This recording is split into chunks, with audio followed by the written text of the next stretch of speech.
ukuthi kubaluleke kangakanani ukuthi wazi ukuthi uphethwe isithunywa siphi, ngoba ngiyacabanga ngengezwe ngathi bathi ithunywa zihambe zihluke, khona seZulu, khona sentaba, khona samazi, khona sakhe. So umbuzo wami lapho ukuthi kubaluleke kangakanani ukuthi uphethwe isiphi. Ngiyabonga. Ngiyawuthanda lo mbuzo lo kakhulu. Ithunywa mehluka baso ngasho ukuthi ngaba nama-category ayi-4. Kunesithunywa sasemanzini lesokuthi wena umuntu nje omele ukhulele emanzini, uthandaze emanzini. Bese kunanesithunywa esithi siyinjula.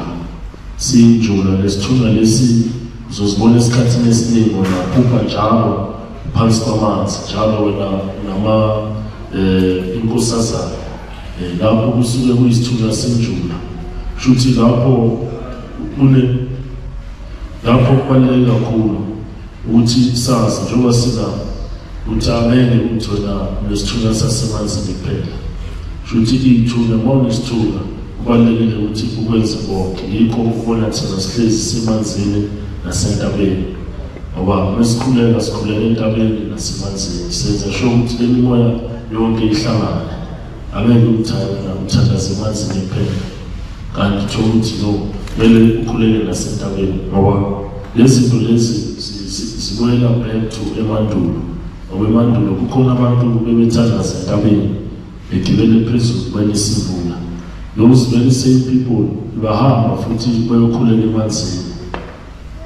So it's very rare ukuthi umuntu focus esithulweni esisodwa. Shuthi kumele isithunywa uxhumane nazo zonke.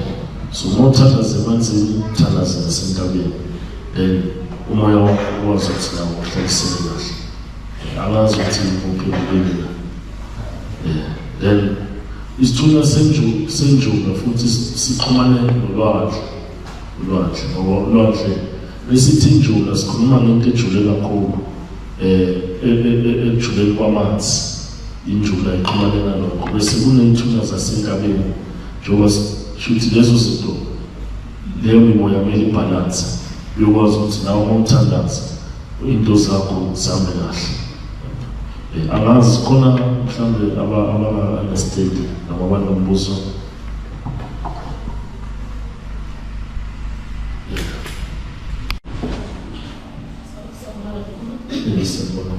Angazi ukuthi phambili kodwa ngicela ukubuza ukuthi njengoba kunethunywa imadlozi kule calling uthola ukuthi nje uhamba le-2 kunedlozi then kunesithunywa and u-accept uthi now ungena kusithunywa wavuma uthi usangene kusithunywa kuvuke kuphakame idlozi and then ufanele uba ulisebenzi le-2. So into exakayo ukuthi manje masengila kusithunywa and then kuvuka idlozi futhi kahle uzoyenza kanjani? I understand you go to them, you do them both, or bona bayakutshela wena utla dependa gore kana go ke se expenses phama ngaholo tlo sebetsang ka sona o jwang.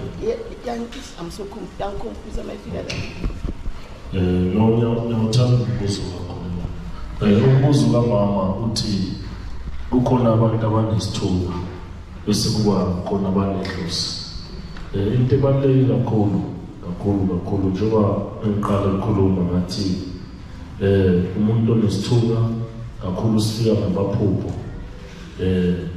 onedlozi kakhulu uyaphakama kuye ledlozi.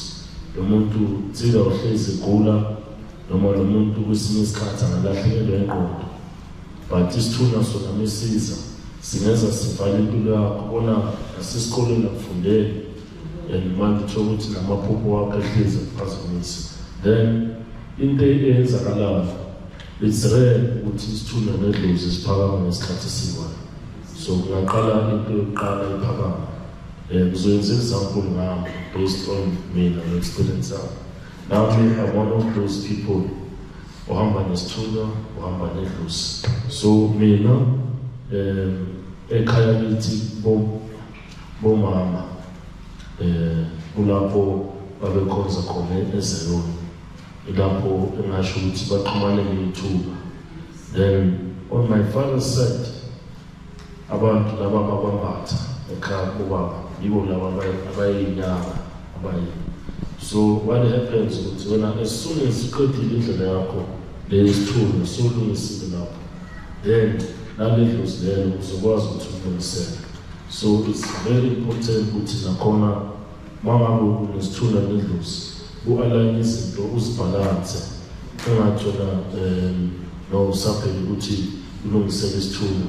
If khona into ephumayo edlozi kumele uyibhalanse, but ukhathi izinto short uyi-answera kahle iquestion yakho. Sane-topic esizongena kuyo yamabhayi. Njengoba bengikhuluma ngithi isithunywa siza ngamajazi nezambatho namaduku lawa esiwathwalayo ney'khali, khona iy'khali lezi ey'xhumana ney'thunywa. So usually the best thing wanedlozi nesithunywa njengoba ngibona nami kwesinye isikhathi ngifaka ibhayi ngifaka nejazi, shuthi lapho ibhayi ngisuke ngimbathisa lamadlozi lejazi leli ngisuke ngixhumana nalesithunywa, imimoya seyakwazi ukuthi ihlangane. So kuba namabhayi ekumele wathole ukuthi ledlozi linezimo laba kuwe, bese lesithunywa uma uthole lejazi ukwazi ukuthi nalesithunywa sihlaliseke kahle kuwe. Then eventually kunezinto ekumele uzenze njengokuya emanzini, ukwenza amagobongo, and those things yize ezalana imimoya yakho ukuthi ihlangane ihambiselane. Angazi ukuthi ngiphendulile na. Then ngicela umbuzo uzodlulela kwi-second category.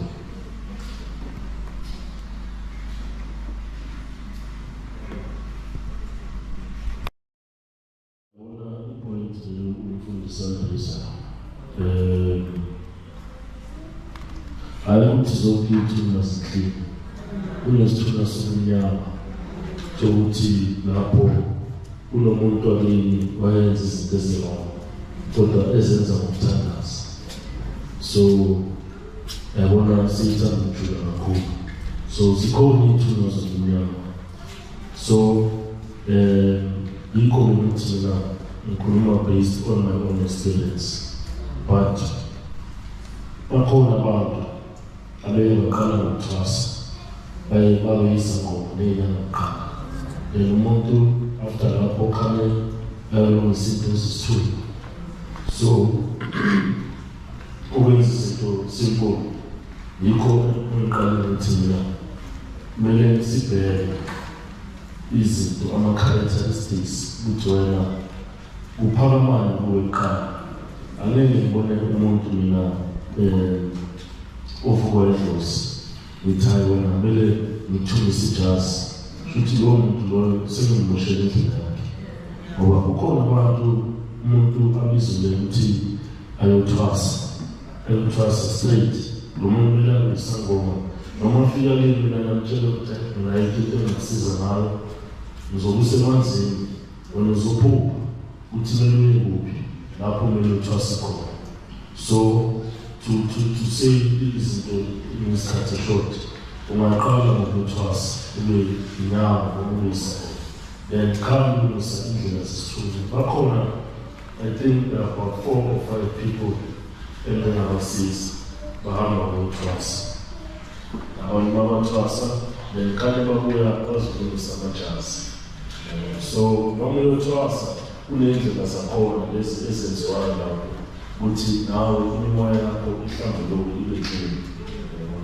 So to say izinto short ukuthi uma unesithunywa nedlozi, you must look at izinto obhekana nazo ukuthi wena ubhekane nayo. Kakhulu umuntu onedlozi mina ngibona ukuthi alandele idlozi kakhulu lisa ngesifo sokuwa, umuntu njalo uyawa, umuntu uyafeyinta, ama-fits, lapho kusuke kuyidlozi. Nikhumbule igama lelithi isidlozana, futhi ledlozi lisuke lizabalala kuloyo muntu lo. So angazi khona umuntu umbuzo.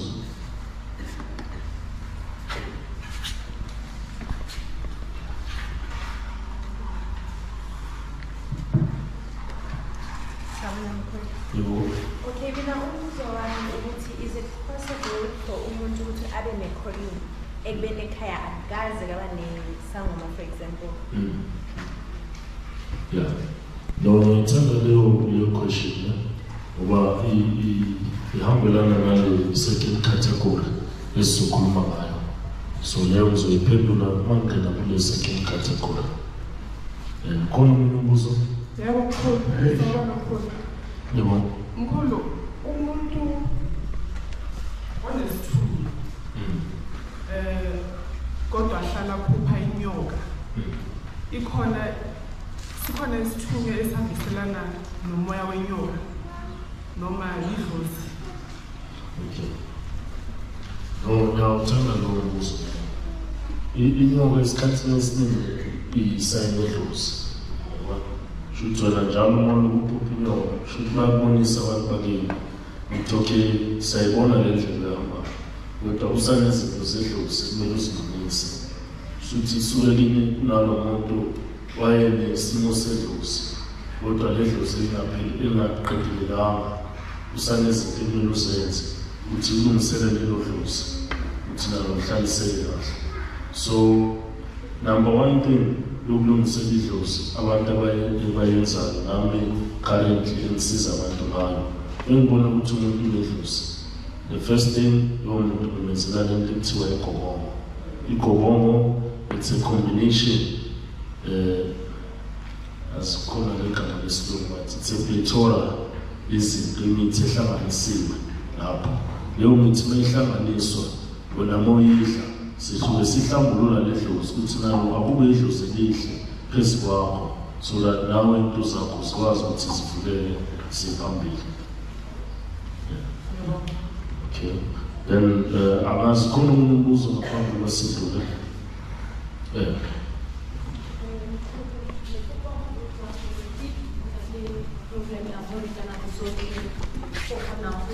Maybe melodi ko ditsebeng kapo mantswe mara o sa kgone go utlwisisa gore ba reng e ba e le badimo ba feng ba ditaola kapo ba moyana mara o sa kgone go utlwa gore ba bua mara ga go utlwisisa gore ba reng. Ngiyawuthanda lowo mbuzo lapho kakhulu usuke uphakama isithunga lapho uzwa izinto ikhulumayo endleleni zakho. Shuthi wena kumele uhlambulule lezo zinto lezo ngoba yakhumbula nami ekulaleni bami njalo 3 ekuseni ngihlushwa indlela ngizwa izinto ezikude le njalo ngihlushwa indlela.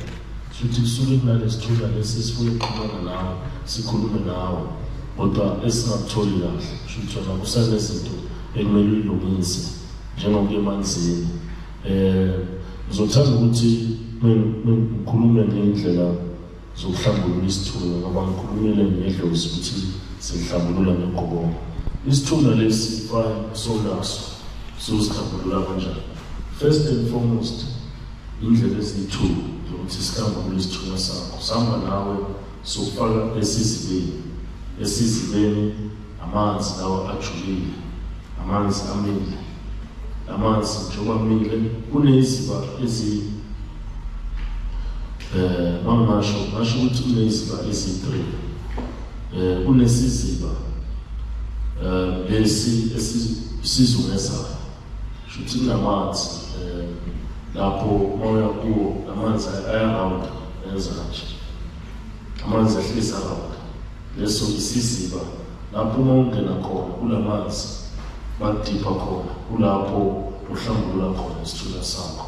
The reason ukuthi ungene emanzini ujule lapho esizibeni ukuthi sifuna abantu abakwembethe lesithunywa sakho njengoba ungene emanzini isilungu sithi immerse yourself. Uma ungene emanzini lapho abantu abadala bambathwa amanzi uma uphuma bayahlambuluka so lapho suke hlanjulula lesithunywa wahamba naso. Then wasibheka kunenkonzo bathi St. John's St. John's isebenza ngama-swimming pool. You see most St. John's zothola kune-swimming pool. Lapho lawo ma-pool asuke ekhulelelwa ukuthi mhlawumbe lesithunywa ahamba naso. Then ngokubona abanye abantu bakunalento ebizwa ukuthi amabhavu. Amabhavu umuntu angalayita amakhandlela la bese akufake ebhavini akugeze. Nalapho sisahlambulula isithunywa ahamba naso. Ibhavu leli elogesi. Then kunebhavu leli lensimbi. Ibhavu lensimbi ngiyakhona salazi sonke. Lebhavu nalo layisetshenziswa kakhulu, lisasetshenziswa namanje. Umuntu makayothwasa mhlawumbe umuntu unedlozi, kodwa manje sibafuna ukulungisela isithunywa sakhe. Bamfaka kule bhavu, bafaka amanzi, bafake ama-silver coin. Lapho bese bayamkhulekela ukuthi lesithunywa esikuye sikwazi ukuthi sihlambuluke. Kubalulekile ukuthi sazi, ngiyabona abantu abaningi sinokuya emanzini sibahlela ama-silver coin, kodwa bazi ukuthi senzekani. Lapho sisuke sicela ukuthi labantu abadala bahamba nabo baphakame, nabo siyabanikelela ukuthi naso isithunywa sabo sikwazi ukuthi siphakame. So kunomnikelo wasesizibeni lapho sisuke sinikela khona esizibeni, sicela ukuthi isithunywa lesi sihlambuluke. Then into yesi-2 engithanda ukukhuluma ngayo impophoma, i-waterfall. Waterfall amanzi anatural ayehla phezulu. Lapho uma ungena khona uhlambuluke, usuke uhlambulula isithunywa sakho. Angazi ukuthi isezwana.